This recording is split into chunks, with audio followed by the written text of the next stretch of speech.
जी हाँ दोस्तों, इसके पहले हमने कंप्यूटर का टेस्ट 1 सॉल्व किया हुआ है। अगर आपने उसे नहीं देखा है तो देख लीजिएगा। और इस वीडियो में हम कंप्यूटर का टेस्ट 2 करेंगे, जिसमें हम आपको पूरा डिटेल में बताएंगे। तो चलिए शुरू करते हैं।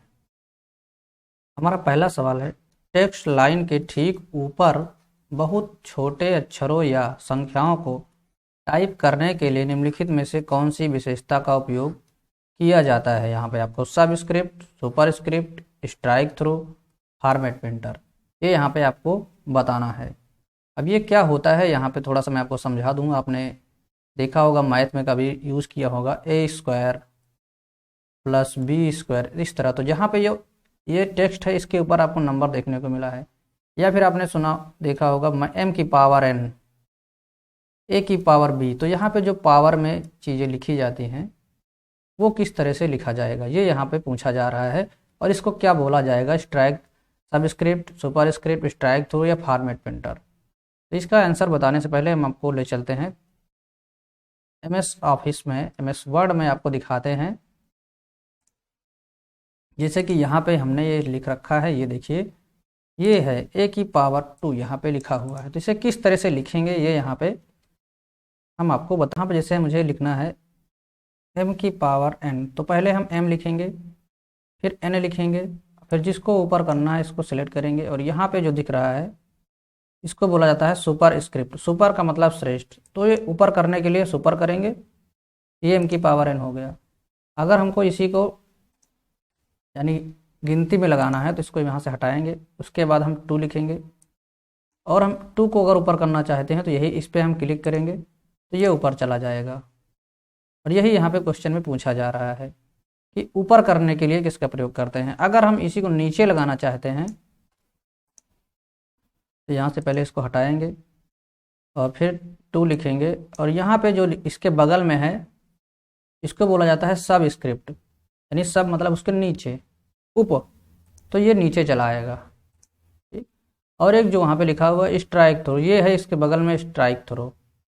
स्ट्राइक थ्रो क्या होता है, अक्षर के बीच में जो लाइन खींच जाती है इसको स्ट्राइक थ्रो बोलते हैं। ये देखिए, ये है स्ट्राइक थ्रो। तो यहाँ पे हमारे क्वेश्चन में यही पूछा जा रहा है। तो इसका जो सही आंसर हो जाएगा, जब ठीक ऊपर पूछा है तो ठीक ऊपर के लिए सुपर स्क्रिप्ट हो जाएगा, नीचे पूछता तो सब स्क्रिप्ट होता। तो यहाँ पे हमारा इस क्वेश्चन का आंसर हो जाएगा 2। नेक्स्ट है, टीसीपी आईपी सबसे लोकप्रिय इंटरनेट प्रोटोकॉल है। टीसीपी का पूर्ण रूप क्या है। इसका जो फुल फॉर्म होता है वो ट्रांसमिशन कंट्रोल प्रोटोकॉल होता है। ये इसका जो 3 आंसर सही हो जाएगा। यह एक प्रकार का प्रोटोकॉल होता है जो कि इंटरनेट प्रोटोकॉल के साथ काम करता है और ये बताता है किस तरह से डाटा को भेजना है। इसका जो फुल फॉर्म होगा वो ट्रांसमिशन कंट्रोल प्रोटोकॉल होगा। यहाँ पे आगे आपको ध्यान देना है, ट्रांसमिशन हो, ये भेजने से संबंधित है।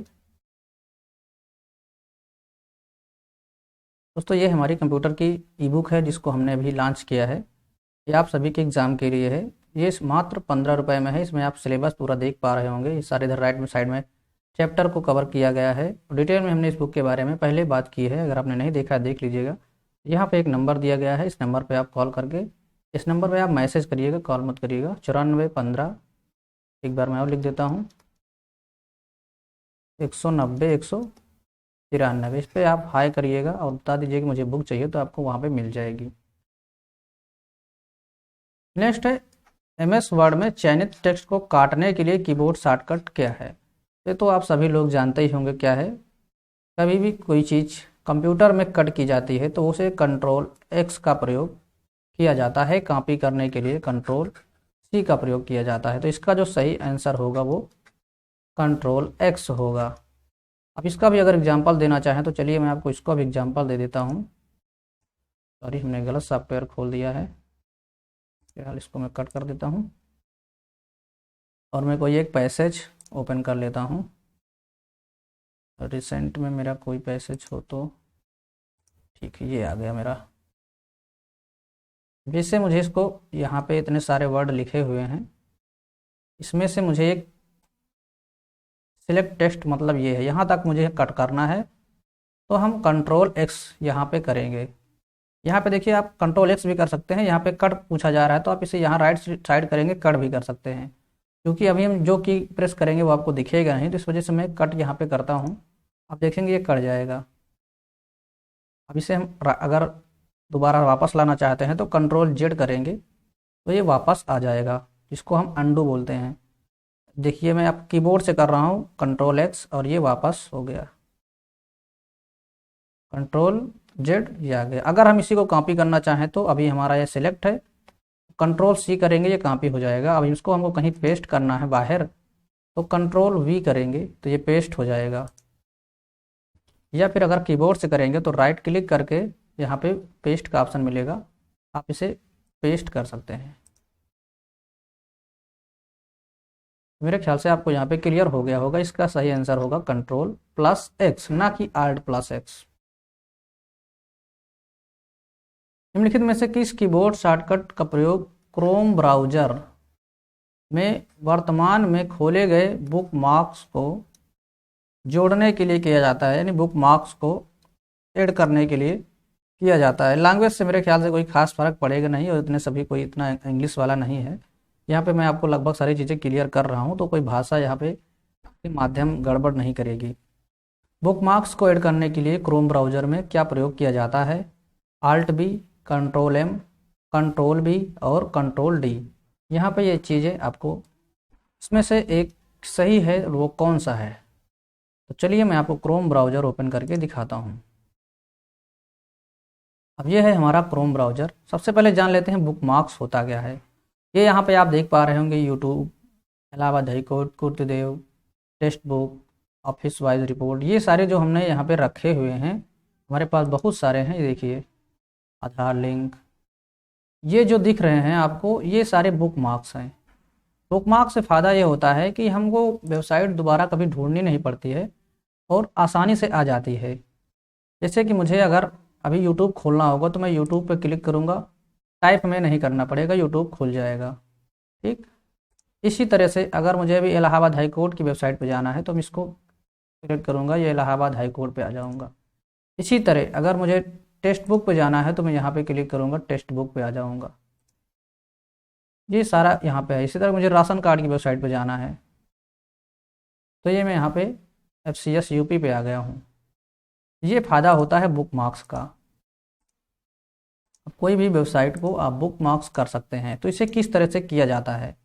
अब मैं एक नई वेबसाइट आपके सामने ओपन करता हूँ। जैसे कि मैं मान लेता हूँ KVS संगठन, अभी मैं KVS के लिए करना चाहता हूँ तो हमें KVS को ओपन किया। अब हमें इसको बुकमार्क्स में डालना है, क्योंकि अभी ये हमारे बुकमार्क्स में मेरे ख्याल से नहीं है। अब इसको डालने के लिए हम क्या करेंगे? कंट्रोल D का प्रयोग करेंगे। कंट्रोल D, देखिए बुकमार्क्स एडिट का ऑप्शन दे रहा है। अब यहाँ पे इसको हम डन कर देंगे तो ये इसी लाइन में आ जाएगा, लेकिन यहाँ पे ये इतनी ज़्यादा है कि इस वजह से इसको यहाँ ना आके नीचे आना पड़ा। यहाँ पे देखिए, अब हम इसको अगर यहाँ पे रखना चाहते हैं तो इसको हम यहाँ से माउस से क्लिक करेंगे और इसको हम उठा के यहाँ पे रख देंगे तो ये आ गया यहाँ पे। अब हम इसको क्लिक करेंगे, इसको हम काट देते हैं। अब हम डायरेक्ट केंद्रीय विद्यालय की वेबसाइट पे जा सकते हैं। ये तो हो गया हमारे क्वेश्चन का आंसर।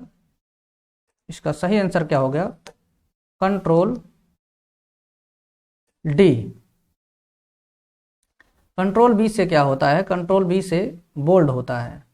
इसका जो सही आंसर हो जाएगा वो कंट्रोल प्लस D हो जाएगा। और अगर कंट्रोल M के बारे में पूछे तो कंट्रोल M का प्रयोग किया जाता है नई स्लाइड को जोड़ने के लिए। ये पावर पॉइंट में किया जाता है नई स्लाइड को ऐड करने के लिए। जैसे कि मैं अभी यहाँ पे पावर पॉइंट ओपन किया हूँ, ये हमारा पावर पॉइंट है। ठीक, अभी हम यहाँ पे आपके किस सवाल पे हैं? मेरे ख्याल से इस सवाल पे हैं। अगर हम यहाँ पे एक नई स्लाइड जोड़ना चाहते हैं तो हम कंट्रोल M करेंगे, ना कि N, कंट्रोल M करेंगे। यहाँ से ये नई स्लाइड जुड़ जाएगी। तो इसका प्रयोग किया जाता है कंट्रोल M के लिए। तो यहाँ पे क्लियर हो गया होगा आपको, कंट्रोल D इसका सही आंसर होगा। चलते हैं नेक्स्ट में। निम्नलिखित में कौन सा कथन असत्य है? यानी आपको यहाँ पे गलत छांटना है। MS वर्ड में एक ही पैराग्राफ में बाएं और दाएं दोनों संरेखण हो सकते हैं। इसको इंग्लिश में अलाइनमेंट बोला जाता है। लेफ्ट और राइट अलाइनमेंट आपके साथ साथ हो सकते हैं। इसे कहने का मतलब ये है MS वर्ड में कंट्रोल प्लस इंटर दबाकर एक पैराग्राफ बनाया जाता है, ये यहाँ पे बोला जा रहा है। तो ये सही है या गलत, इसमें से आपको कौन सा सही है कौन सा गलत है, ये आपके ऑप्शन नीचे दिए गए हैं, अब आपको यहाँ पे बताना है।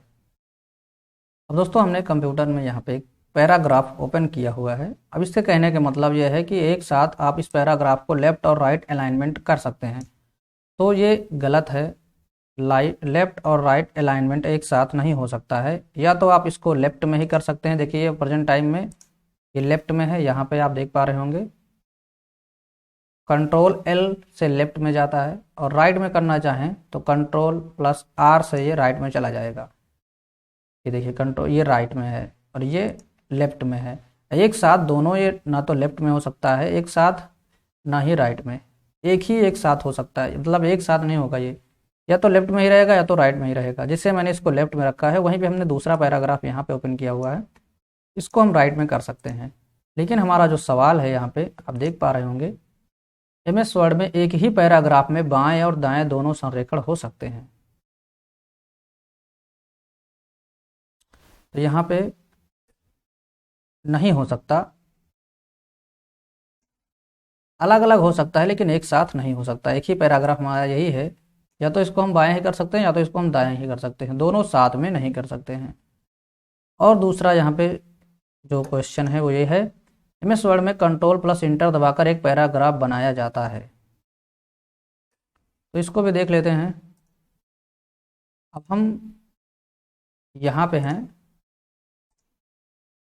ऐसा करते हैं, इसको हम इसी में मिलाते हैं जिससे कि आपको थोड़ा सा समझ में आ जाए। अब मैं ये सोच रहा हूँ कि हम यहाँ से कंट्रोल प्लस इंटर दबाऊं और एक पैराग्राफ हमारा दूसरा बन जाए।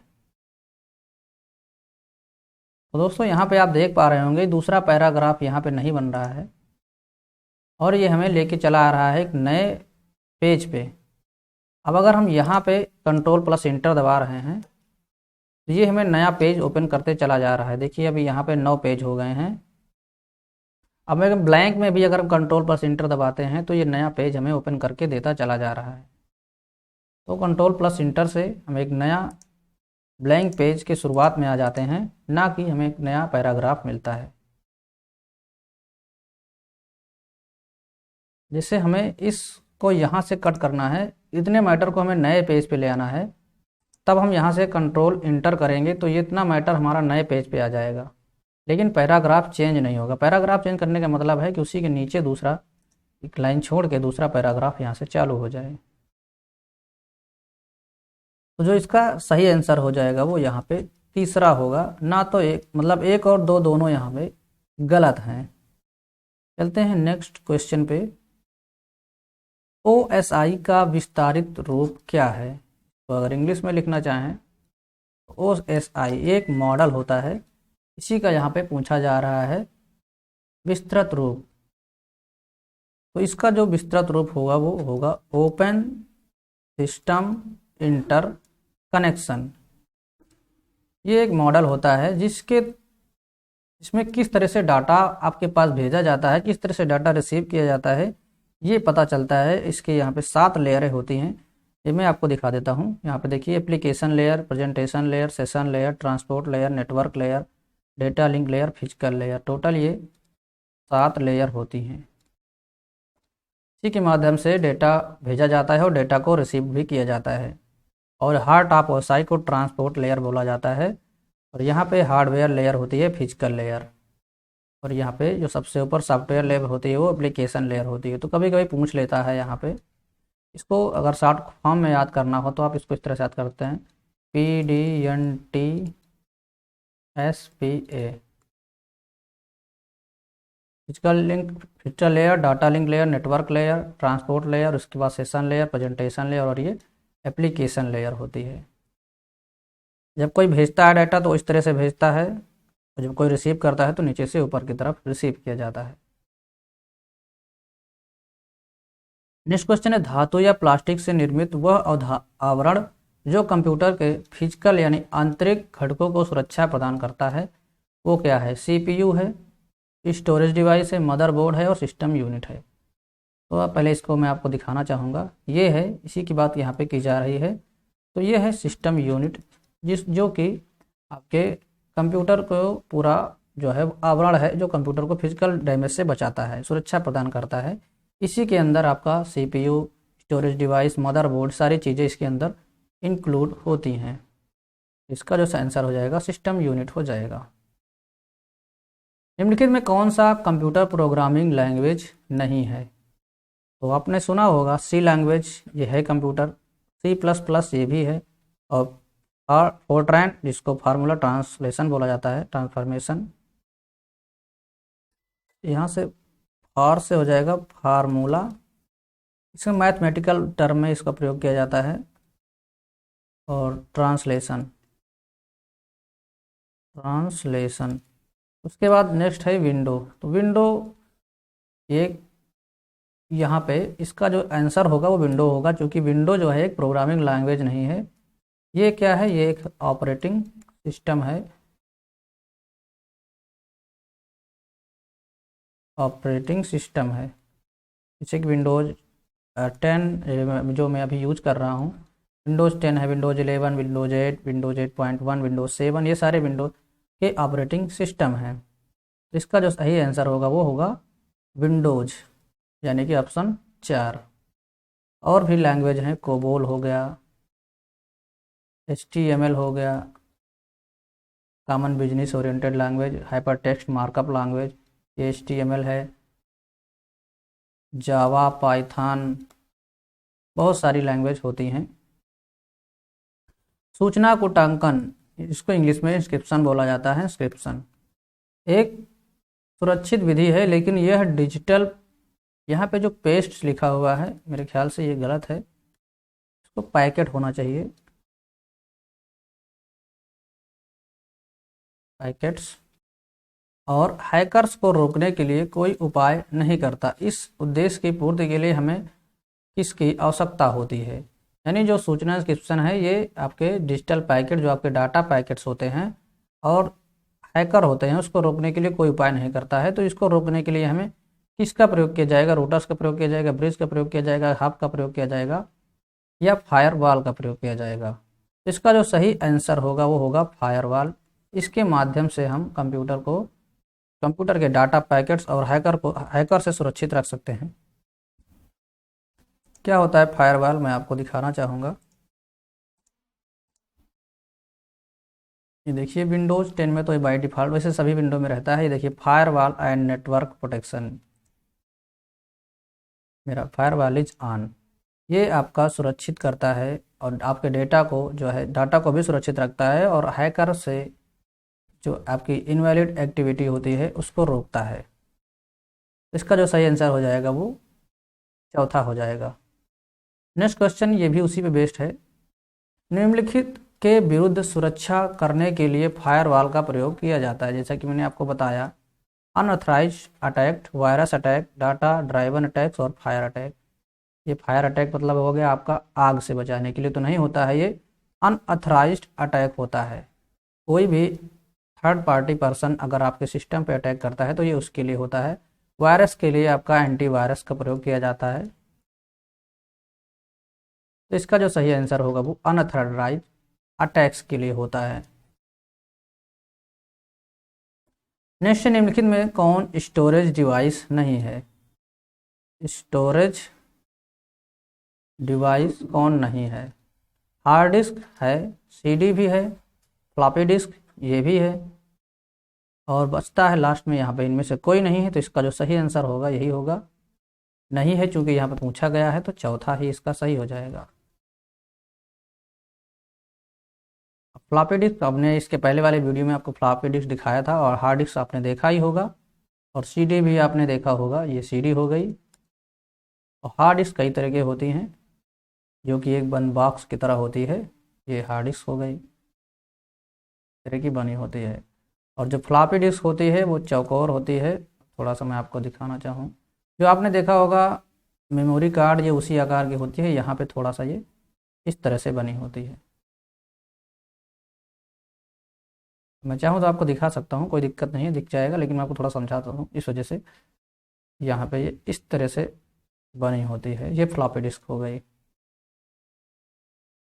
नेक्स्ट निम्नलिखित में से सिग्नल के मॉड्यूलेशन और वी मॉड्यूलेशन नहीं होता, डी मॉड्यूलेशन होता है। डी मॉड्यूलेशन की भूमिका कौन निभाता है? मॉड्यूलेशन और डी मॉड्यूलेशन की भूमिका निभाता है मॉडेम। इसका यहाँ पे इसका पूरा नाम ही यही है, मॉड्यूलेशन डी मॉड्यूलेशन। ये इसको जो है सिग्नल के मॉड्यूलेशन के लिए प्रयोग किया जाता है, तो इसको मॉडेम बोला जाता है। दोस्तों मैं इसे अपने बुक में आपको दिखाना चाहूँ तो मॉडेम एनालॉग सिग्नल को डिजिटल सिग्नल में बदलता है, एनालॉग को डिजिटल में तथा डिजिटल सिग्नल को एनालॉग सिग्नल में बदलता है। एक मॉडेम को हमेशा एक टेलीफोन लाइन तथा कंप्यूटर के मध्य लगाया जाता है। डिजिटल सिग्नल को एनालॉग सिग्नल में बदलने के लिए इस प्रक्रिया को मॉड्यूलेशन तथा एनालॉग सिग्नल को डिजिटल सिग्नल में बदलने के लिए जो प्रक्रिया होती है उसे डी मॉड्यूलेशन कहते हैं। और यहाँ पे जो नेक्स्ट ऑप्शन है कोएक्सियल केबल, ये क्या होती है इसको मैं आपको यहाँ पे दिखा देता हूँ। ये भी आपको हमारी ई बुक में मिल जाएगा, कोएक्सियल केबल। तो ये एक केबल है, इस केबल के द्वारा उच्च आवृत्ति वाले डेटा को संचारित किया जाता है। यह केबल उच्च गुणवत्ता का संचार माध्यम है। इस तार को जमीन या समुद्र के नीचे से ले जाया जाता है। इस केबल को केंद्र में ठोस तार होता है जो कुचालक तार वायर से घिरा होता है। इस कुचालक तार के ऊपर तार की जाली बनी होती है, जो कि यहाँ पे आप देख पा रहे होंगे। और यह है आपका कुचालक तार, जिसके ऊपर कुछ कुचालक तार की परत होती है। तार अपेक्षाकृत कुछ महंगा होता है, किंतु इसमें अधिक डेटा के संचार की क्षमता होती है। इसका उपयोग टेलीविजन नेटवर्क में किया जाता है। उसके बाद यहाँ पे फाइबर ऑप्टिक केबल है, और यहीं पे एक ऑप्शन आपको सैटेलाइट का भी मिल जाएगा। तो सैटेलाइट आप जानते ही होंगे, जो कि अंतरिक्ष में लगाई जाती है। सैटेलाइट संचार तीव्र गति का डेटा संचार माध्यम है। यह लंबी दूरी के संचार के लिए सबसे ज़्यादा संचार माध्यम है। अंतरिक्ष में स्थित सैटेलाइट उपग्रह को जमीन पर स्थित स्टेशन से सिग्नल भेजते हैं तथा सैटेलाइट उस सिग्नल का विस्तार करके उसे किसी दूसरे दूर स्थित स्टेशन पर वापस भेज देता है। इस सिस्टम के द्वारा एक बड़ी मात्रा में डेटा को अधिकतम दूरी तक भेजा जा सकता है। इसका प्रयोग फ़ोन, टीवी, इंटरनेट आदि के सिग्नल भेजने के लिए किया जाता है। तो हम लोग के पास जो सिग्नल आते हैं टावर के माध्यम से, वो पहले सैटेलाइट पर जाते हैं, सैटेलाइट से टावर पे आते हैं, टावर के बाद फिर हमारे मोबाइल पे आते हैं। और जो नेक्स्ट ऑप्शन है वो एम्पलीफायर का है। एम्पलीफायर आप समझते हैं किसी भी चीज़ को प्रवर्धित करने के लिए किया जाता है। जैसे कोई भी वॉइस, जैसे आप ने सुना होगा जो माइक से बोला जाता है, तो एक तरह का एम्पलीफायर होता है जो आपकी आवाज़ को एम्पलीफाई करता है, यानी दूर तक भेजने के लिए काम करता है। उसी तरह नेटवर्क में भी प्रयोग किया जाता है आपकी जो स्पीड है उसको बढ़ाने के लिए। निम्नलिखित में से सेंट्रल प्रोसेसिंग यूनिट, जिसको सीपीयू बोला जाता है, का घटक है। क्या होता है सीपीयू के अंदर? Arithmetic logic unit mouse, arithmetic logic unit control unit, arithmetic logic unit integrated circuit और कंट्रोल यूनिट मॉनिटर। तो इसका जो सही आंसर होगा वो होगा अर्थमेटिक लॉजिक यूनिट, यानी ALU प्लस CU।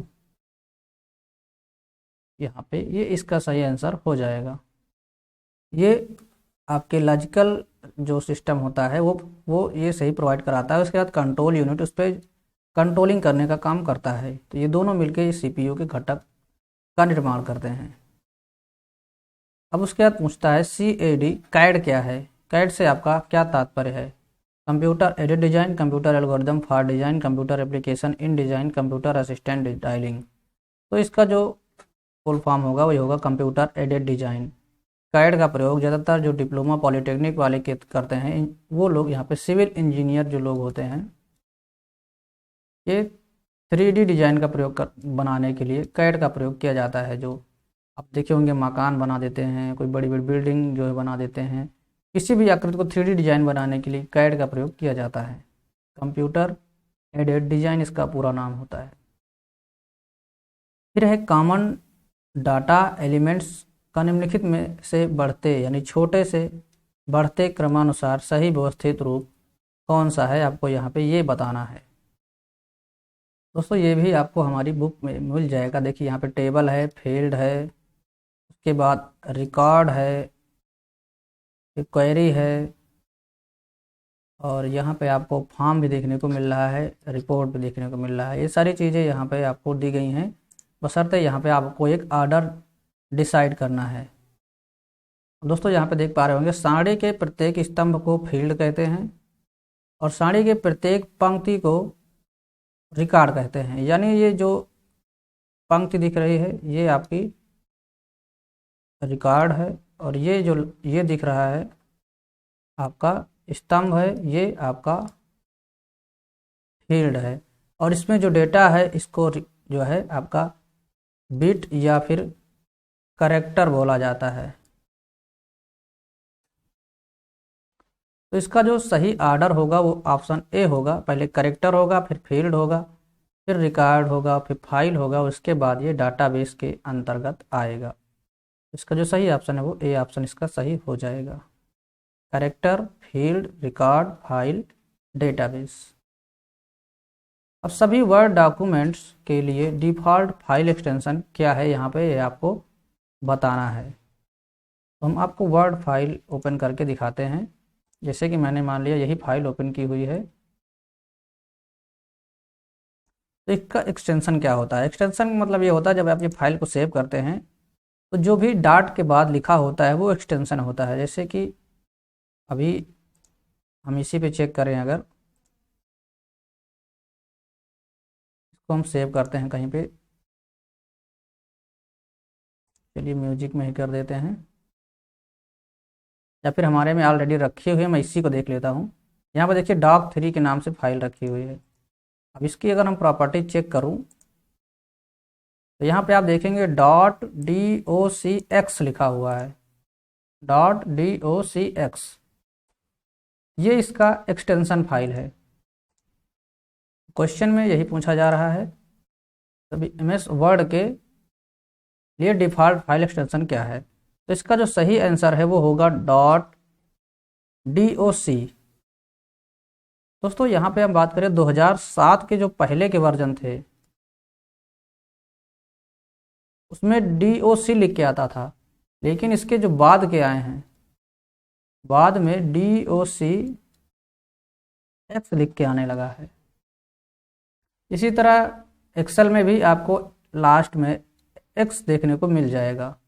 और बाकी के एग्जांपल यहाँ पे हम बात करें तो ये तो HTML फाइल का है, ये .exe ये किसी भी सॉफ्टवेयर एप्लीकेशन जो सॉफ्टवेयर होता है उसका है।